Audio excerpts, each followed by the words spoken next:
मन कोई लेवे मान, तो सहज होते हैं संत दास, मुश्किल सु आसान।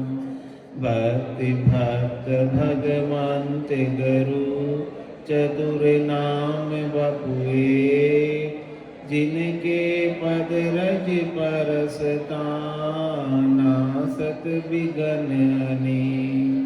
सब धरती कागद करऊं, सब मन कलम कटाए, सात समुद्र शाही करऊं, सतगुरु गुण लिखान जाय। राम राम राम राम राम। आप सभी के अंदर विराजमान परमात्मा के पावन चरणों में प्रणाम। राम राम से, राम राम से, राम राम से। सबसे पहले सब सुमरन की विधि सीख लेंगे। श्वास सांस कहे हरि नाम, फिरे रसना मुख में दिन राति। धीरज ध्यान अडोल न डोलो, आसन मारो का छाती। नाड़ समिस्तर राखत नाही, मोड़त अंग न बंदत बाती। मन को तो पवन संग मेलो, सूरत समोय निरत कर साथी।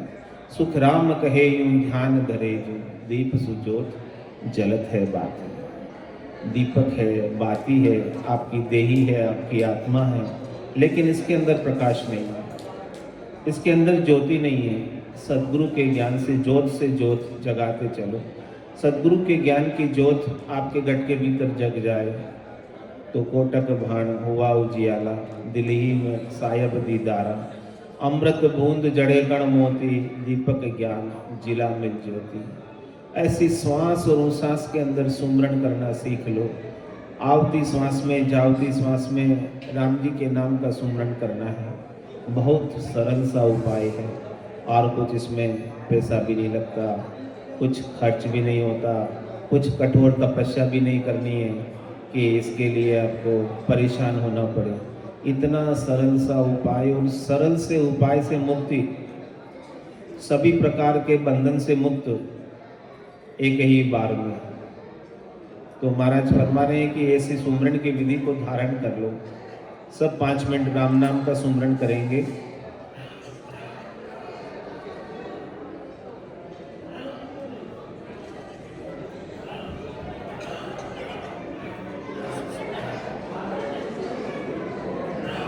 सुमिरो सुमिरो सुमिर सुमिर सुख पाओ। सब सुखदाता राम है, दूसर नाही कोई। कह नानक सुन रे मन, तेई सुमरे गत होए। राम जी के नाम के सुमरन से ही गति है। जो सुख चाहे तू सदा, शरण राम की ले। कह नानक मेरे मन, ये दुर्लभ मानुष ते। सुख का सागर राम है, दुख का भंजनहार। राम चरण तजिए नहीं, बजिए बारंबार। सतत रूप से अनवरत रूप से सुमरन बन जाए बस आपसे। जिन गट सुमिरन राम को, ते नर मुक्ता जान। ते नर हर अंतर नहीं, नानक साची मान। जिनके घट में राम प्रकट हो जाए, जिनके घट में राम का सुमिरन हो जाए, उसमें और हरि में कोई अंतर नहीं रह जाता है। ये आपको नर नारायण देव प्राप्त हुई है, नर से नारायण बनने के लिए प्राप्त हुई है। तो राम जी के नाम के सुमरन से आप नारायण बन सकते हैं।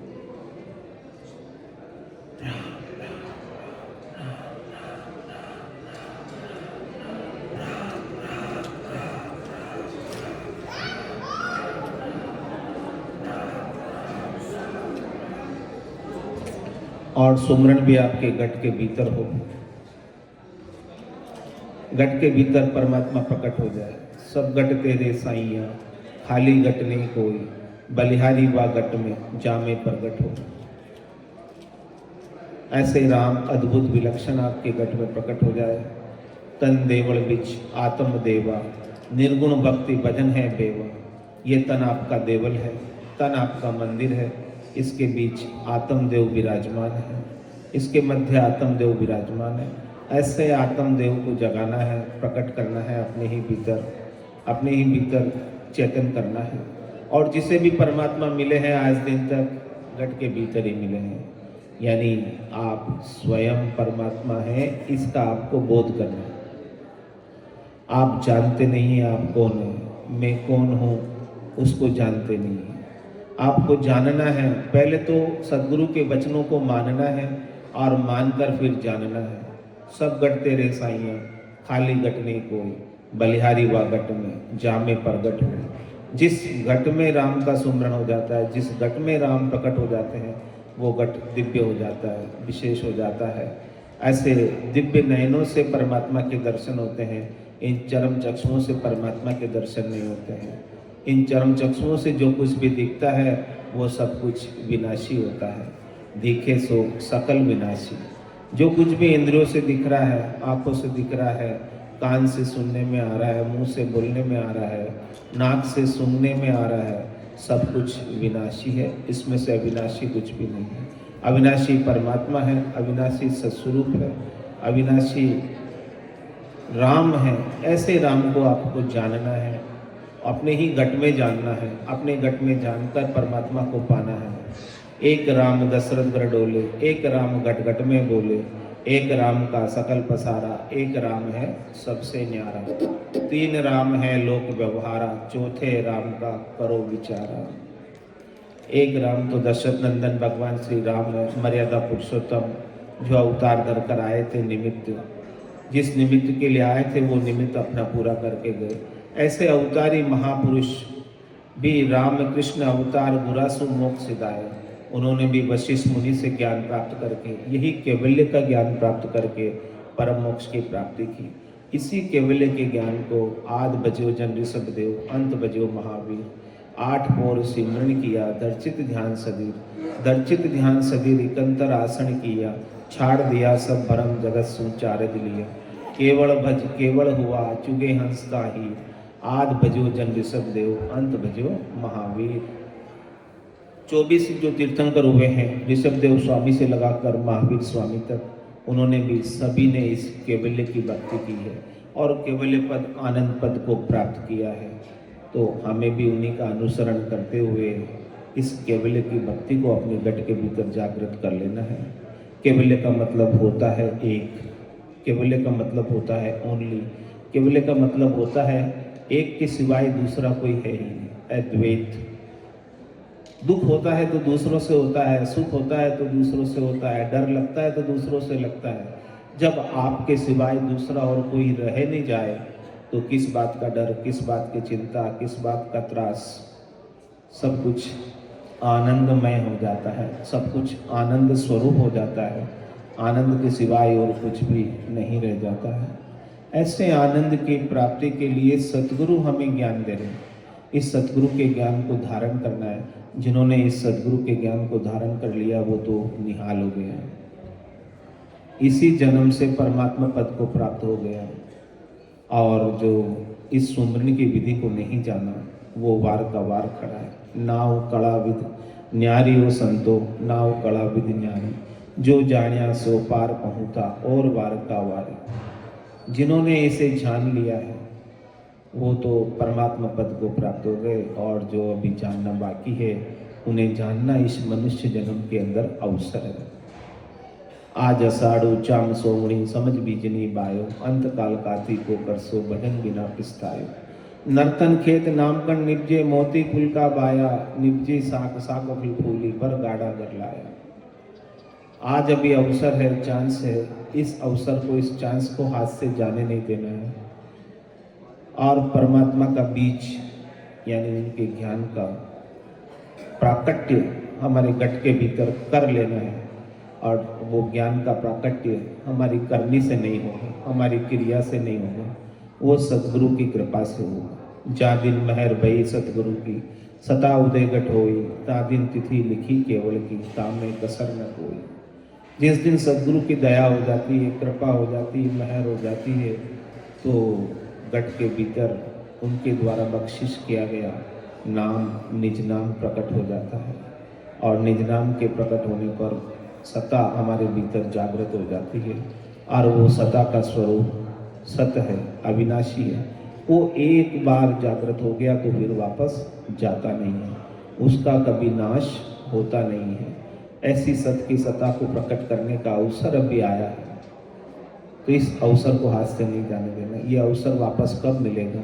4 जुगा बिच एक ही 12 अवसर नर्तन पावे, सदगुरु मिलिया बिना जीव सूना फिर 84 जावे। 4 जुगा का बरस बदीता लाख 3 40, एती मार सहे सिर ऊपर और सहे सर 20। 43,20,000 वर्षों के बाद में चांस मिलता है मनुष्य बनने का, और इस मनुष्य शरीर के अंदर ही इस परमात्मा के ज्ञान को, इस आत्मा के विज्ञान को प्राप्त कर सकते हैं। और कोई देही में इतनी बुद्धि नहीं है, इतनी समझ नहीं है कि इस ज्ञान को, इस गहरे ज्ञान को, गंभीर ज्ञान को प्राप्त कर सके। बाकी तो सारी योनियां भोग योनियां हैं। एक मनुष्य शरीर ही ऐसी योनि है जो कार्जिक काया है, जिसके अंदर आप चाहो सो कर सकते हो। इसलिए कहा करना है सो अब कर लीजिए, मौसर जावे भागो रे, पल पल आयु गटे तन छीजे, मरनो आवे आगो रे। ये श्वासें फूटती जा रही है, समय निकलता जा रहा है, समय बीतता जा रहा है। ऐसे समय को व्यर्थ ना गंवाना। 21,600 श्वास 24 घंटे में ख़त्म हो जाती है। कल का दिन निकल गया तो 21,600 कल के सारे निकल गए, और आज का दिन भी बीतता जा रहा है। यदि ये श्वासें हमने सदुपयोग नहीं की तो ये ऐसे ही व्यर्थ चली जाएगी। राम भजन बिन श्वासा जावे, सो सब रेत मिलाई, मन रे सिमिर सिमिर हलसाई, मन रे सिमिर सिमिर हलसाई। मन को शिष्य बनाना है, मन को ज्ञान देना है, मन का गुरु ज्ञान है। मन को ज्ञान, मन आपका मान गया तो आपका काम हो जाएगा। इसलिए सद्गुरु हमें उपदेश कर रहे हैं कि सौदागर चला जो सौदे भरत खंड में आया, कहीं कर गया लाभ कमाई, कहीं को मूल ठगाया। ऐसे ये जीवात्मा इस भरत खंड के अंदर सौदा करने आई है, लाभ कमाई का। और ये लाभ कमाई का सौदा जो है सद्गुरु के मिलने पर ही संभव हो पाता है। सद्गुरु के मिले बिना ये लाभ कमाई प्राप्त नहीं कर सकते, क्योंकि इस नर्तन की इच्छा बड़े बड़े देवता करते हैं। इंद्र आदि ब्रह्मादिक बंशे यो नर्तन है बाई, राम भक्ति और सात समागम ईशो लाभ इनमाई। देवताओं के राजा इंद्र, ब्रह्मा विधाता रचे तन्न सोही, अंशे मिनका दहे कहो कारण न मोही। ब्रह्मा जी जैसे बड़े विधाता जो सब शरीरों की रचना करते हैं, वो भी मिनखा देही की इच्छा करते हैं। इसका क्या कारण है? तो ये मिनखा देही इतनी देव दुर्लभ है, बड़े भाग मानुष तन पावा, सुर दुर्लभ सब संत ही गावा। साधन धाम मोक्ष कर द्वारा, पाइये जैन परलोक सिवारा। सो परतर दुख पावसी, सिर धुनि धुनि पिचताई, काल ही कर्म ही ईश्वर ही मिथ्या दोष लगाए। हम बड़े भाग्यशाली हैं कि हमें मनुष्य शरीर मिला है, जो देवताओं को भी दुर्लभ है। वो शरीर हमें आज प्राप्त है। तो इस मनुष्य शरीर को प्राप्त करके भी यदि हम नर से नारायण ना हुए, परमात्मा को प्राप्त ना किया, तो ये ऐसे ही एड़ा चला जाएगा, ऐसे ही व्यर्थ चला जाएगा, बेकार चला जाएगा। तो इसे हाथ से नहीं जाने देना है। जबकि सबके लिए अवसर है, मनुष्य मात्र के लिए अवसर है कि वो अपनी आत्मा को पहचाने, मैं कौन हूँ उसको पहचाने। और ये संतों के ज्ञान के द्वारा ही संभव है अपनी पहचान, अपनी खोज। इसलिए कहा कि नर्तन बड़ो पदारथ पायो, भजन करो नर नारी, सिमरन जैसा बिचार्या सौदा, पशु संज्ञा ले धारी। ये नर्तन के समान और कोई पदार्थ नहीं है, और कोई वस्तु नहीं है। जो वस्तु आपको हाथ लगी है, ये देही आपको हाथ लगी है, ये सबसे बड़ी पदार्थ है। इस पदार्थ का सबसे सदुपयोग, सबसे बड़ा उपयोग भजन करने में है। भगवान शंकर भी यही बात कह रहे हैं, पार्वती जी को समझा रहे हैं। उमा कहत में अनुभव अपना, सत हरि भजन जगत सब सपना। ये सत तो हरि का भजन है, और बाकी ये संसार पूरा सपना है। दिन का सपना है, खुली आंखों का सपना है, जागृत का सपना है। और जब तक हम सपना देखते हैं तो सब कुछ सपने में सच लगता है, लेकिन जागने के बाद सब कुछ झूठा हो जाता है। इसी प्रकार से ये संसार हमें सब कुछ सच्चा लग रहा है। जब तक हम मोह निशा में सोए रहते हैं, तब तक ये संसार हमको सच्चा लगता है, संसार के सुख सच्चे लगते हैं। जबकि महाराज ने कहा है कि काया माया झूठी, विषय सुख झूठे, सब कुछ झूठा है, कुछ भी इसमें से सच्चा नहीं है। जो वे खड़ा जोर नहीं लागे, आओ रस्सू झूठी, झूठो कुटुम विषय सुख झूठा, काया माया झूठी, जो वे खड़ा जोर नहीं लागे, आओ रस्सू टूटी। क्योंकि किसी का सहारा नहीं है इसमें। रीतोई आयो रीतोई जासी, भूख प्यासो ना गोरे, अंधन लक्ष्मी छोड़ चले वो, साथ न चाले दागोरे। काल कंठ जब आए गहे गोर, ऐसी सकल पसारो रे, हारो रे कोई हारो रे, संसार करम सुहारो रे। घर का पर का उबा देखे, नहीं किसी को सहारो रे, हारो रे कोई हारो रे, संसार करम सुहारो रे। तो महाराज कहते हैं कि इसका सदुपयोग क्या है मनुष्य शरीर का, क्या विषयों का भोग करने में सदुपयोग है, यहाँ संसार के सुख लेने में, शरीर के सुख लेने में, इंद्रियों के सुख लेने में, वस्तुओं के सुख लेने में, व्यक्तियों के सुख लेने में सदुपयोग है। यहाँ आप अपने स्वरूप का बोध कर लो कि जिससे आपका जन्म मरण सारा मिट जाए, गर्भवास के ताप मिट जाए, 84 मिट जाए, ऐसा उपाय कर लो। एक बार ये उपाय हो जाए तो बार बार जन्म धरने की आवश्यकता नहीं रहती।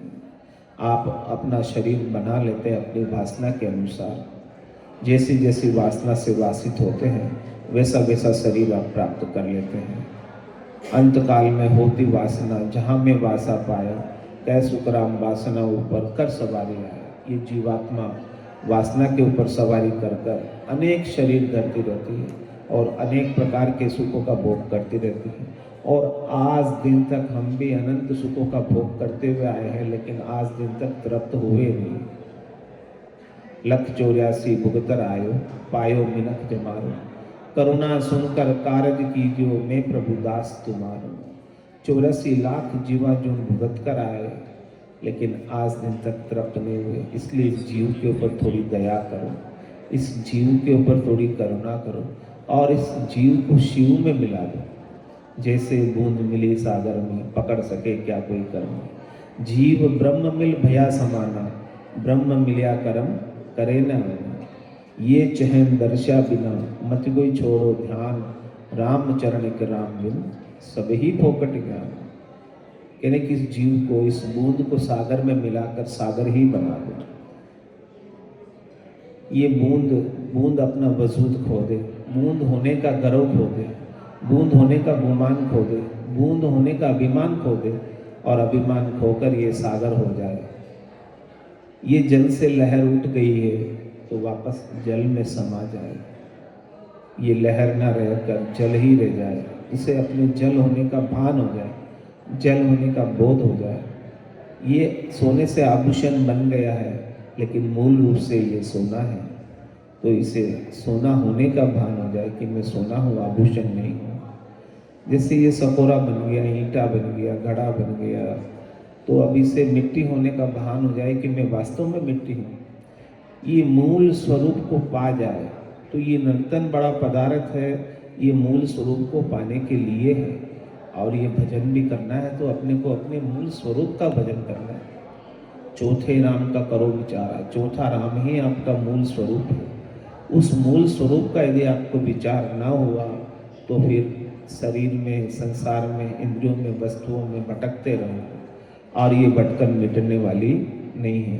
तो सिमरन जैसे आप विचार्या सौदा, ये मूल स्वरूप के सिमरन का सौदा जो सद्गुरु आपको बताते हैं, सद्गुरु के बिना तो ये काम होने वाला नहीं है। 100 चंदा उगवे सूरज चढ़े हजार, तो भी चांदनो होत नहीं, गुरु बिन घोर अंधार। गुरु बिन घोर अंधार, गुरु बिन समझ न पावे, गुरु बिन सुरत न सिद्ध, गुरु बिन मुक्ति न जावे। इस प्रकार से सतगुरु से सिमरन नहीं मिलेगा आपको, सतगुरु से आपको ज्ञान नहीं मिलेगा, सतगुरु से सत्स्वरूप का बोध नहीं मिलेगा, तो महाराज फरमाने कि ये मनुष्य शरीर ऐसे ही व्यर्थ चला जाएगा। सिमरन जैसे आप विचार्या सौदा, तो जब मनुष्य शरीर मिला ही परमात्मा के सिमरन के लिए है, तो फिर आप में और पशु में क्या अंतर रह गया। पशु भी खाता है, पीता है, सोता है और वही कार्य मनुष्य शरीर पाकर किया है, खाने का, पीने का, सोने का। तो इससे अधिक लाभ क्या उठाया आपने। तो महाराज कह रहे, जके जंजाल जागता विपता, सांझ पड़ी जब सोयो, सूता विपत पड़ी सपना में पशु गालर खाए। जब तक जगते रहते हैं तब तक आल झाल जंजाल के अंदर उलझे रहते हैं। अनेक प्रकार के उलझने हमारे भीतर चलती रहती है, अनेक प्रकार के विचार हमारे भीतर चलते रहते हैं। कभी शुभ विचार आते हैं, कभी अशुभ विचार आते हैं, अनेक प्रकार की कल्पनाएं हम करते रहते हैं, इन्हीं के अंदर उलझे रहते हैं। और जब शाम पड़ती है तो घर पे आकर सो जाते हैं। और सोने के बाद क्या स्थिति होती है? सूता विपत पड़ी सपने में। जीव सपने में भी सुखी नहीं हो सकता। जैसे आल जाल जंजाल में दिन में उलझा रहा, वैसे ही सपने रात को आते हैं और रात को सपने में भी जैसे सुखी नहीं हो पाता है। तो महाराज कहते हैं, चार प्रहर धंधो करे सांझ हताया जाए। झूठी जोड़ा छेड़कर बदबाद करे न राय, बदबाद करे न राय पचे सूतो गर जाई। वही सपना में जीव पड़े दोजक के माए, सुखराम दास गुरुदेव भी यूं नर गोता खाए। चार प्रहर धंधो करे सांझ हताया जाए। चार प्रहर धंधे में बिता देते हैं, सुबह से शाम तक, सुबह 8 बजे से शाम को 8 बजे तक। तो जके झंझाल जागता बीतता, 8 से 8 तक तो विपता कोई न कोई काम की लगी रहती है। और शाम को आकर फिर क्या करते हैं? हतायों पर जाकर बैठ जाते हैं, इधर उधर की बातें करने में, यार दोस्तों में, मिलने जुलने वालों में, उधर अपने समय को लगा देते हैं। तो जके जंजाल जागता बीतता, जब तक जागृत रहते हैं तब तक ये विपता मिटने वाली नहीं है। और उधर भी बातें झूठी जोड़ा छेड़कर क्या बातें करते हैं? वो यूं की दो, वो यूं की दो, थूके की दो थारो, बाता में हाथा कर खोयो, मूंगो मिनक जमारो। ऐसे ही बातों में उसने ये किया, उसने ये किया, इधर उधर की बातें।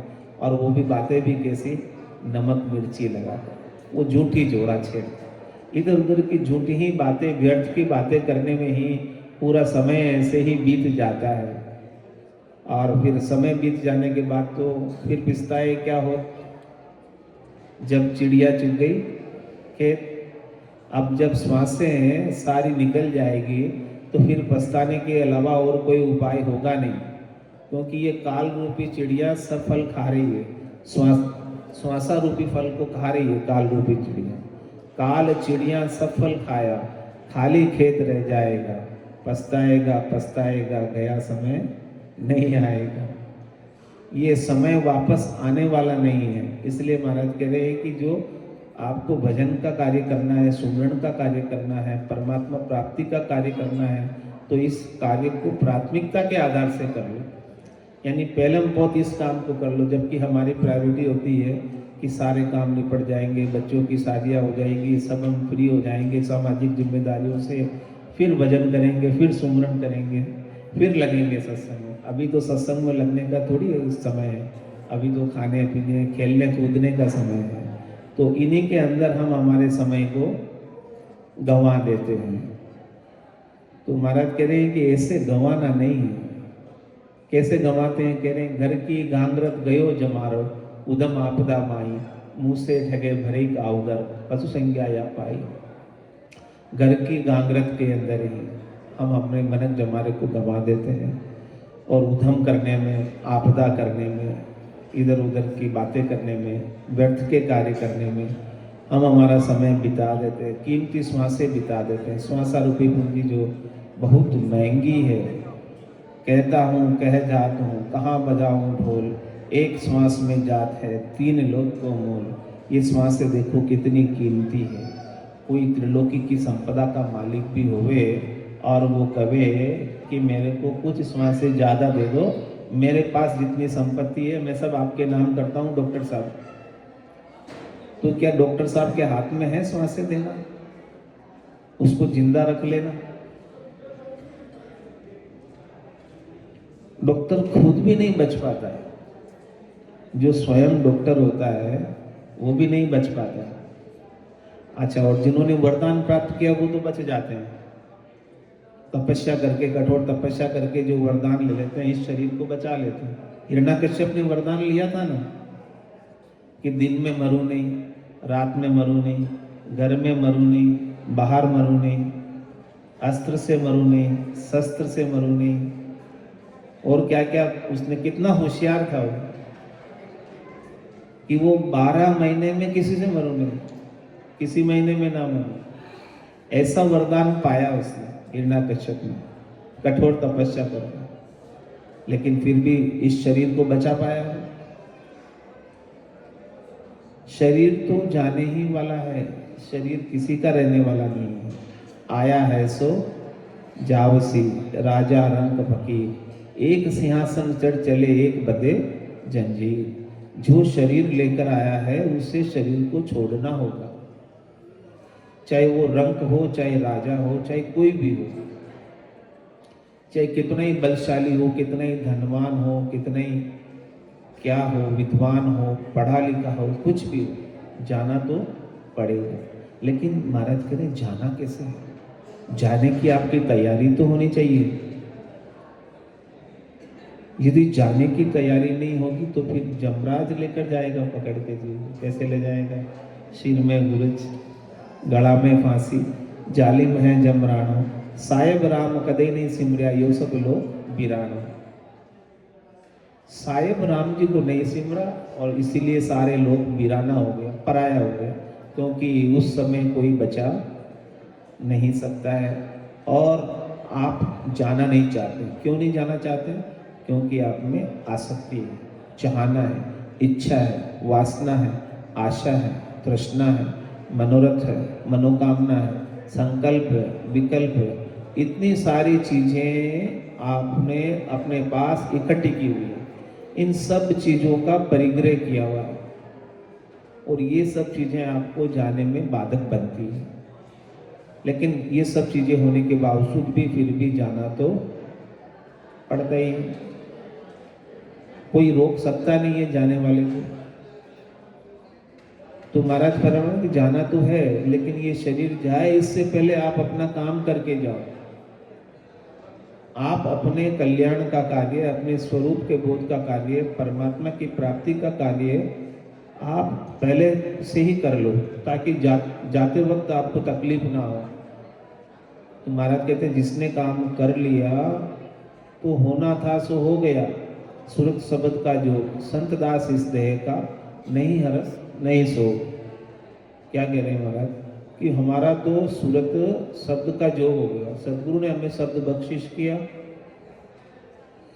और हमारी सुरता ने उसे धारण कर लिया। हमारी सुरता शब्द के सुमरण में लग गई।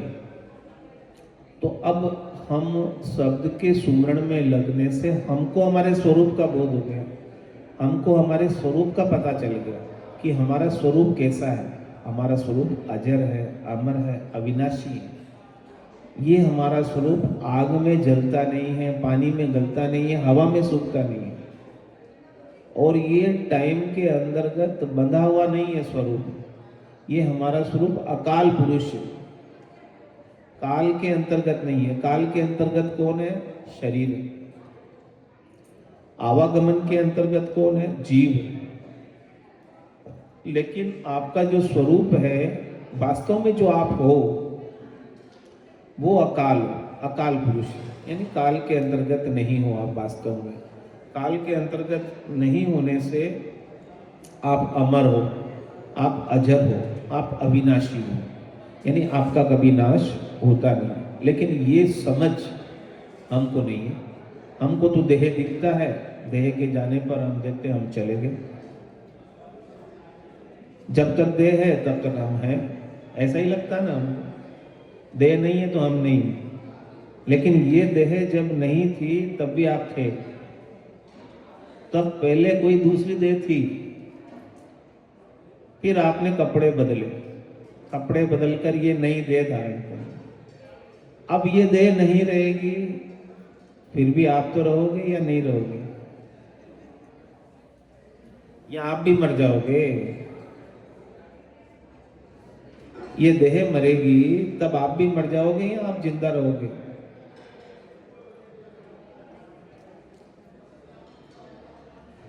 देह के नहीं रहने पर भी आप रहते हो,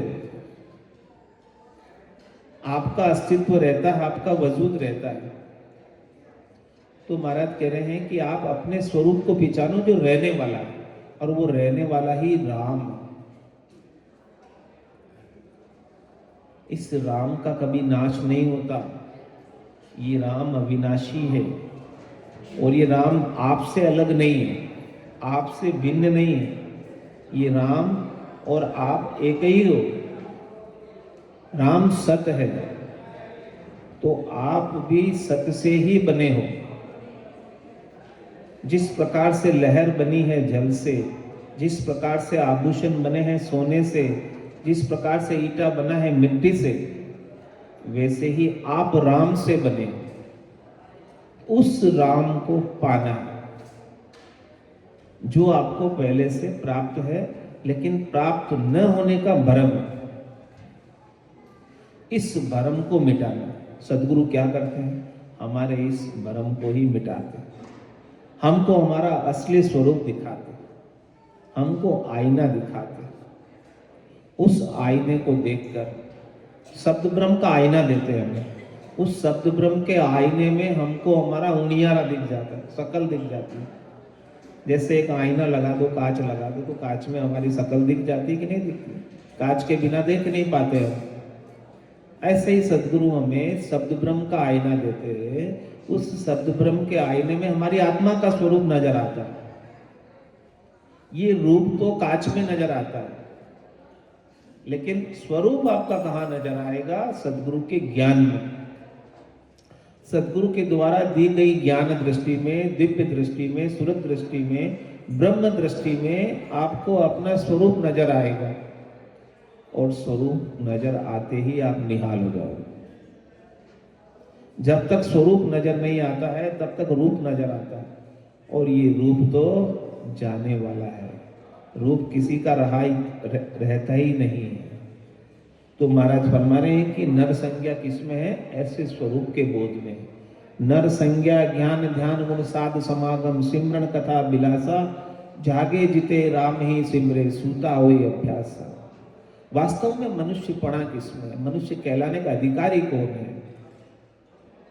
जो इस प्रकार का केवल्य का ज्ञान धारण कर ले, जो केवली भगवंतों ने ज्ञान धारण किया केवल्य का, वही ज्ञान हम धारण कर लें और ज्ञान के अनुसार हमारा ध्यान लग जाए। ध्यान हमको किसी वस्तु का नहीं करना, ध्यान हमको किसी रूप का नहीं करना, ध्यान हमको किसी ज्योत उजाले का नहीं करना, ध्यान हमको किसी प्रकाश का नहीं करना। ध्यान करना है तो ब्रह्म का ध्यान करना है। वो ब्रह्म तो अरूपी है, ब्रह्म तो निरंजन है, ब्रह्म तो निराकार है। उस निराकार का ध्यान करना है। कह रहे महाराज, रज मातर मूर्त कण होई, तब लग ब्रह्म नहीं माया कहूं तोई। निर्खत निर्खत गिगन को सबे चैन मिट जाए, जो नर को सुखराम के नींद गराश्यो आए। निरखते निरखते देखते देखते सब चैन आपके मिट जाए, कुछ रहे नहीं, माया के सब चैन मिट जाए। ये रूप जो भी दिखता है इंद्रियों के द्वारा, आंखों के द्वारा, कानों के द्वारा, नाक के द्वारा, इंद्रियों के द्वारा जो भी चीज दिखता है वो सब माया ही दिखती है। देखिए सुनिए गुनिए मन माई, मोह मूल परमारथ नहीं। गो गोचर जहां लग मन जाई, तहां लग माया जानो भाई। गो नाम इंद्रियों का, इंद्रियों के द्वारा जहां तक दृष्टि गोचर होता है और मन के द्वारा जहां तक आप पहुंच पाते हो वो सब माया है। तो मन की पहुंच माया तक है, माया से आगे मन की पहुंच नहीं है। तो महाराज कहते हैं कि मन का तो आपको अंत करना है। मन का अंत करे सो ही संत, मन को मार मरेगा सो ही परम धाम में वासा हुई। परम धाम में वासा प्राप्त करने के लिए आपको अपने मन को मारना, यानी अपने मन की हो जाए तो अच्छी, और मन की ना होवे तो दुखी हो जाते हैं कि हमारे मन की नहीं हुई। लेकिन महाराज कहते हैं कि जाई विधि राखे राम, ताई विधि रही है। विधि का विधान मान, हानि लाभ सही है। राम राम राम राम राम राम कहिए, यानी उसकी रजा में आपको राजी होना, यही ज्ञान है। और जिसने इस ज्ञान को प्राप्त कर लिया वो कभी दुखी हो ही नहीं सकता। उसके लिए दुख का कोई लेश मात्र कारण भी नहीं है। और जिसको ऐसा ध्यान लग गया ब्रह्म का कि मेरे सिवाय कोई है ही नहीं, सब कुछ मैं ही सब रूपों में भास रहा, कैसो खेल रचो मेरे दाता, जित देखूं तू ही तू है। जिधर दृष्टि डालूं उधर राम के सिवाय कोई दूसरा दिखाई ना दे। यही आरती, यही पूजा, राम बिना दर से नहीं दूजा। राम के सिवाय दूसरा कुछ है ही नहीं, हो भी नहीं सकता, होगा भी नहीं। है जो सब कुछ राम ही है, और वो राम आपका ही स्वरूप है, आपसे राम भिन्न नहीं है। तो ऐसा ज्ञान, ऐसा ध्यान आपको ब्रह्म का लग जाए और सारे सद्गुणों का समावेश हो जाए, सांच का समावेश हो जाए, दया का समावेश हो जाए, शील का समावेश हो जाए, सब प्रकार के अच्छे सद्गुण 8 अंग 64 लक्षण आपके बन जाए। और ये सब मिलेगा कैसे? साध समागम से मिलेगा, सत्संग चर्चा से मिलेगा, ज्ञान चर्चा से मिलेगा, ब्रह्म चर्चा से मिलेगा। बिनु सत्संग विवेक न होई, राम कृपा बिनु सुलभ न सोई। बिना सत्संग के आपको अपनी बुद्धि पर विवेक नहीं जगेगा। ये बुद्धि ही मन के ऊपर नकेल कसती है। बुद्धि मन के ऊपर है और बुद्धि के ऊपर विवेक है। विवेक प्राप्त होता है सद्गुरु के ज्ञान से। तो नर संज्ञा ज्ञान ध्यान गुण साधु समागम, सिमरण कथा विलासा। महाराज कहते हैं आपको सिमरण हो जाए और परमात्मा की, राम की कथा सुनने को मिल जाए। राम की कथा तो होती तो बहुत है, लेकिन राम को जानते ही नहीं लोग। राम कहते किसे? राम है कौन? क्या देही का नाम राम है? क्या जो गर्भ में आता है उसका नाम राम है? क्या जो आंखों से दिखता है धनुष बाणधारी राम है? एक राम दशरथ घर डोले, एक राम गटगट में बोले, एक राम का सकल पसारा, एक राम है सबसु न्यारा, तीन राम है लोक व्यवहारा, चौथे राम का करो विचार। वो राम तो निराकार है, वो राम तो निरंजन है, राम तो अजोनी है, अजन्मा है। वो कभी शरीर धरकर आया ही नहीं, लेकिन जितने शरीर है सब उसी के हैं। यानी उसका अपना कोई एक विशेष शरीर नहीं है, उसकी अपनी एक विशेष काया नहीं है, लेकिन जितनी भी काया है उसके बिना नहीं। तो ऐसे राम को जानना, ऐसे राम की कथा सुनना। दशरथ नंदन भगवान श्री राम की कथा तो आपको बहुत सुनने को मिल जाएगी, रामलीला तो आपको खूब देखने को मिल जाएगी, रासलीला भी देखने को मिल जाएगी, लेकिन ये चौथे राम की कथा आपको कहीं सुनने को नहीं मिलेगी। वो केवल और केवल सदगुरु के पास है, संतों के पास है, केवली भगवंतों के पास है। और जब तक चौथे राम की कथा नहीं सुनोगे तब तक आपका काम बनने वाला नहीं है। तो सिमरन कथा विलासा, ऐसे कथा का सिमरन करना है, ऐसी कथा को सुनकर सिमरन करना है। प्राणिया समझ और सिमरो राम। राम को पहले तो समझना है कि राम है क्या, राम कहते किसे हैं, राम है कौन। वो ही नहीं जानते अभी लोग कि राम कौन है। कहते हैं हम राम का नाम लेते हैं। हाँ, नाम लेते हो, अच्छा है, नाम लेने का फल तो मिलता ही है। कह रहे करनी किया कछा वो काया, सब फलदायक दीना, कह सुख राम राम बिन रटिया फिर 84 दिन। किसी भी प्रकार की करनी करोगे, अच्छी करनी करोगे, अच्छा फल मिलेगा, बुरी करनी करोगे, बुरा फल मिलेगा। लेकिन जब तक आप सतराम का सुमरन नहीं करोगे, अविनाशी राम का सुमरन नहीं करोगे, सतस्वरूप राम का सुमरन नहीं करोगे, तब तक महाराज करें 84 मिटने वाली नहीं है। तो नर संज्ञा ज्ञान ध्यान गुण साध समागम, सिमरन कथा विलासा, और जागे जिते रामे सिमरे सुता हुई अभ्यासा। जागृत अवस्था के अंदर जब तक आप जाग रहे हो, जब तक आपकी आंखें खुली है, तब तक राम का सिमरन यानी ब्रह्म का विचार आपके गट के भीतर चलता है। ऐसे स्वरूप का बोध आपके भीतर चलता रहे। जो कुछ भी आप करें इस स्वरूप के बोध में करें, सत्य के विचार में करें, ब्रह्म के विचार में करें। और सूता हुई अभ्यास, जब आप सुसुप्त अवस्था हो जाएगी, जागृत अवस्था के बाद स्वप्न अवस्था आएगी, स्वप्न अवस्था के बाद सुसुप्त अवस्था आएगी, तो सुसुप्त अवस्था के अंदर भी आपका ये अभ्यास ब्रह्म के विचार का छूटेगा नहीं। ब्रह्म इतना पक्का हो जाएगा आपके भीतर, मजबूत, इतना घर कर जाएगा कि फिर कोई उसे आपसे अलग नहीं कर सकता। लेकिन ये जीव किस में लगा है। माया मोह भरम की रजनी, सूता जीव अगाई, सदगुरु वाच करी ऐस भाई, राम कहो मेरे भाई। इस माया में, मोह में, भरम की निशा में, मोह निशा सब सोहनी आरा, देखे ही स्वप्न विभिन्न प्रकारा। इस मोह की निशा के अंदर सब सो रहे हैं और भिन्न भिन्न प्रकार के स्वप्ने देख रहे हैं, भिन्न भिन्न